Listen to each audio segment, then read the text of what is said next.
Hi guys, it's Liz.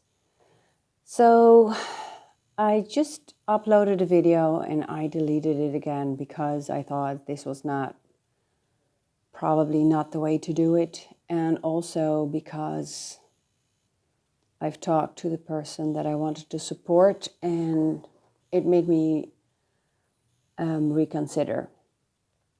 I have a 70-year-old friend who's really, really super ill from benzo withdrawal. And I want to find her a good solution. And in order to do so, in order to find a good solution, I need to find a doctor who believes her and who can give her advice in what to do. And I'm a taper coach. I'm helping people to taper their medication. And in general, I'm doing a great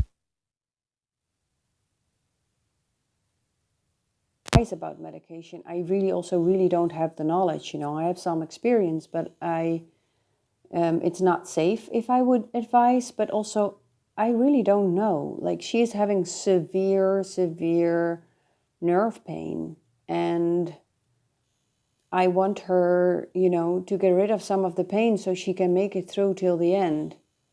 But they don't believe it can come from benzos.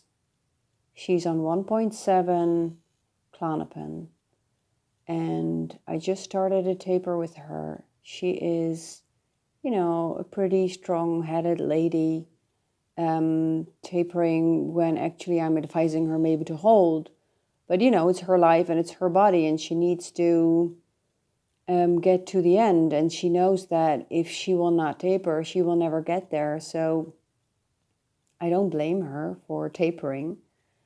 But, yeah, I just wish I could take away some of that pain. And I don't know, she is so severely ill.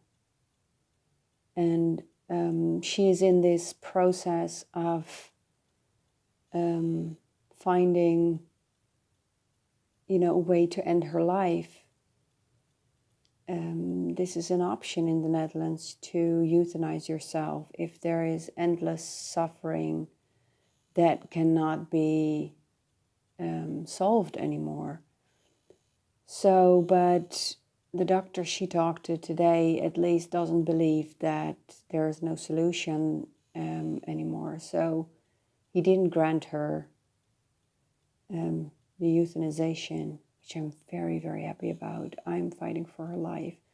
But also, so I've been trying to talk to her doctors many times, and they won't believe her, and they're not helping her, and they're not giving her any therapy, and they're not doing anything for her. Like, according to them, it's all just in her mind, and she's just, very difficult patient.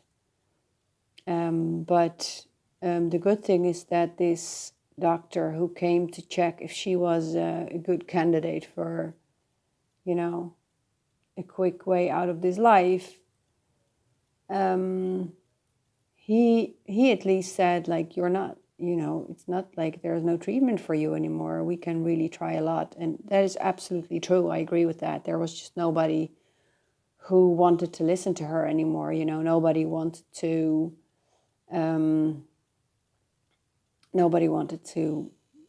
change anything in her situation. So right now I'm relieved. The people who saw the video that I deleted at least now have some sort of an update. But my question in the last video was, please help, please comment, please, if somebody is on such a high dose of Klonopin, which maybe you don't consider a high dose, but it will take her like 3 years to taper in the rate that she can not even handle, she cannot even handle the rate that she's going right now. And so I don't know, I need to find a solution. I asked at some point somewhere on YouTube if anybody knows if I can get into contact with this Dr. Wright.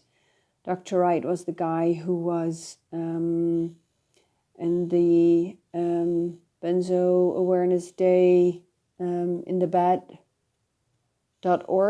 videos. I don't know, I'm just asking you guys, like, if anybody knows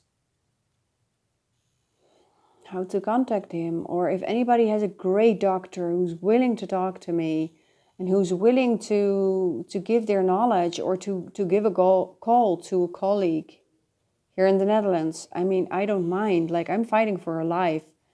I mean, they all think it's unusual what I'm doing, and probably it is. But in the benzo community, this is not weird, you know.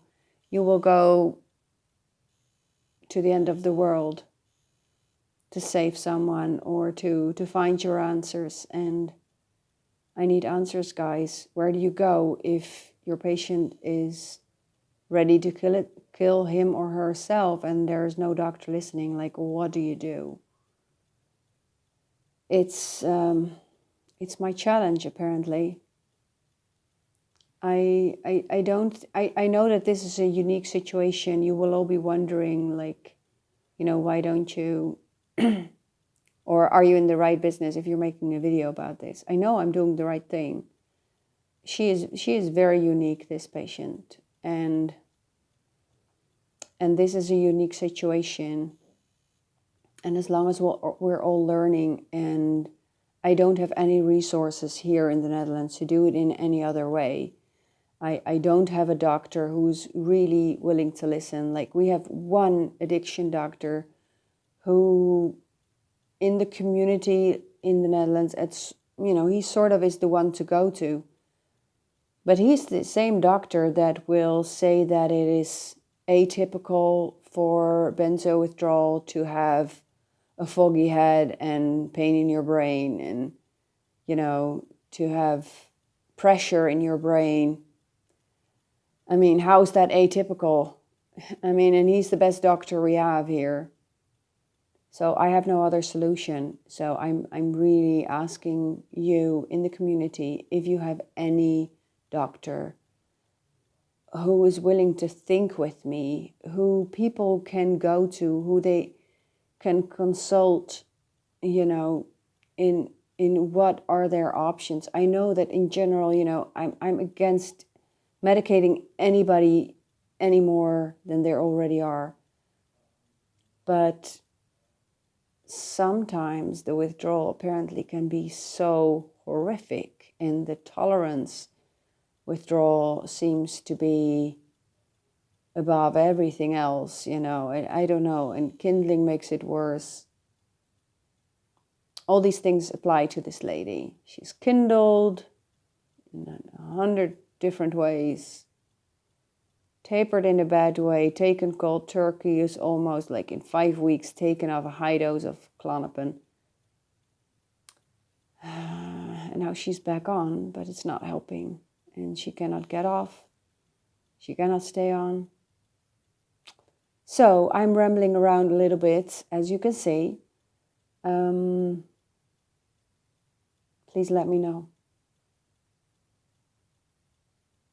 Yeah.